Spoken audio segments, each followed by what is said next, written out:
Hey guys, welcome back to the channel. I just want to take a minute before I get my day started to talk a bit about some comments I had on a recent article about what it means to be a pre-sales architect, um, what all my pivots were, and just some of the different feedback I got.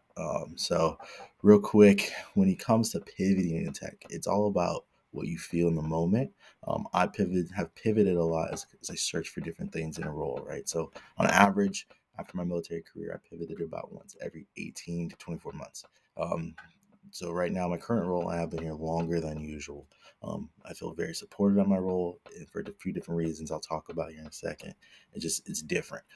Previous roles, I didn't feel like I was supported. I was a contractor, so I wasn't getting the benefits I needed when I started a family.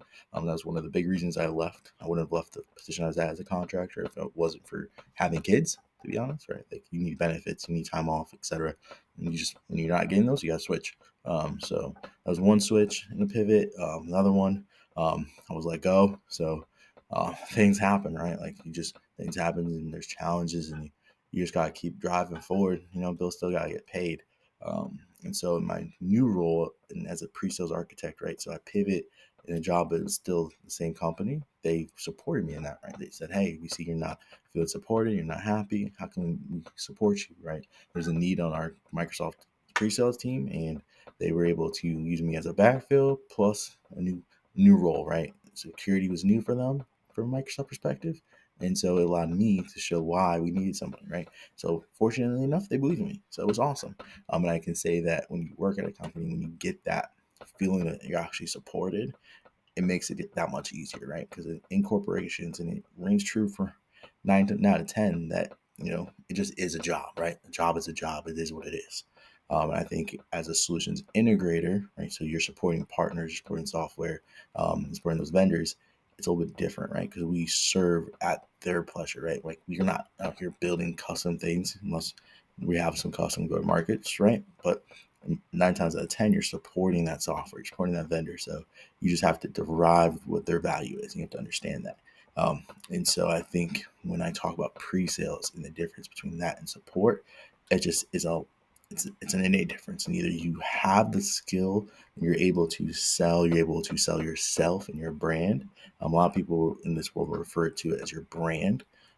I think you will do better in this environment, right? So the difference from support to doing pre-sales or just sales in general is you have to be willing to sell your brand and that you are the expert in that environment, right? Because usually the documentation is out there.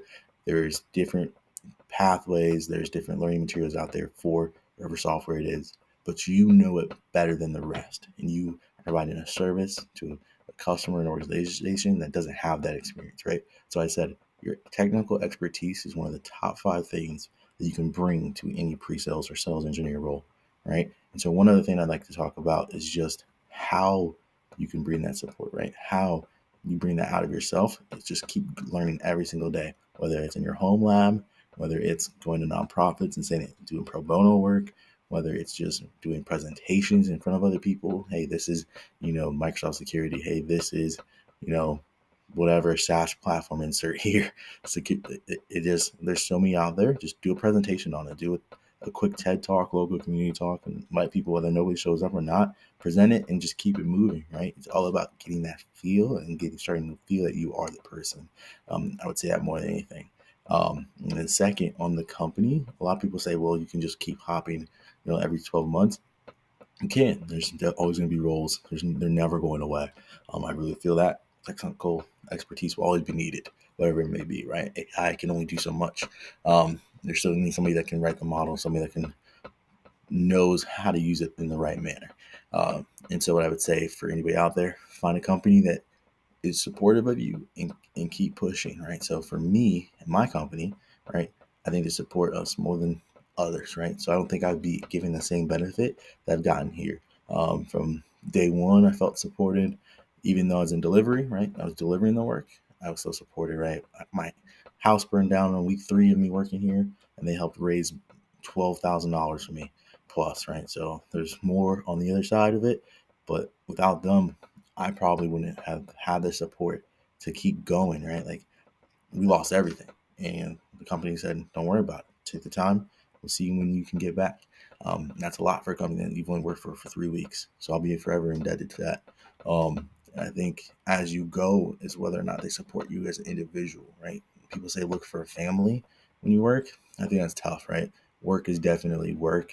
And I think when people say it can be ironic at times. But I say look at the people. If the people are good people, it tends to ring out, right? Whether you consider them family or not, it's different. But I would say just make sure you're looking for good people and they're a good fit. Because at the end of the day, a company is a company. It is what it is, right? They all there to make money, all there to serve their dollars and cents. You'll hear me say that a lot. It's all about the dollars and cents in corporations. So it's all about the people as you meet them along the way, right? Like as you go up the tiers, like are people true? Like if they say there's an open door policy, is there an open door policy? For my company, there is, right? Like if I need 30 minutes of 3 levels up, they'll give me 30 minutes. If I need 10 minutes of support, they'll give me 10 minutes of support. If I have questions, I can ask the answer. And there's answers. Whether I like them or not, that's a different thing. You're not going to like every answer in a company. That's just it. You think you're going to get 100% of all your questions and all your support, it's not going to happen, right? But if you get 100% of the answers back, it's better than nothing. Like if somebody tells me, hey, Dylan, you can't do it right now, okay. It's better than feeling like you're not supported at all and there's no answers coming. I would say for my company, 100% of the time, you're going to get answers. You not like them, but you're going to get them. So I would say look for that, look for feedback, right? So make sure you are constantly asking questions. One thing a new person can do in any tech role is ask questions and ask for constant feedback. And so I think that's probably one of the most important things going into any role. And so one last thing I'd like to close it on is just what's coming next. So today I'll probably have another video out on what AI is learning, like is going on. I'm doing right now the AI 900, and so I'll probably have something on that because I have no idea what's going on. I'm not big on databases, not big on data in general, so it's definitely a challenge for me. So you'll hear about that and lots of pain going around there, and then just another recap of another day in the life. So today will be interesting, lots of different customer meetings. So definitely fun, and can't wait to show y'all.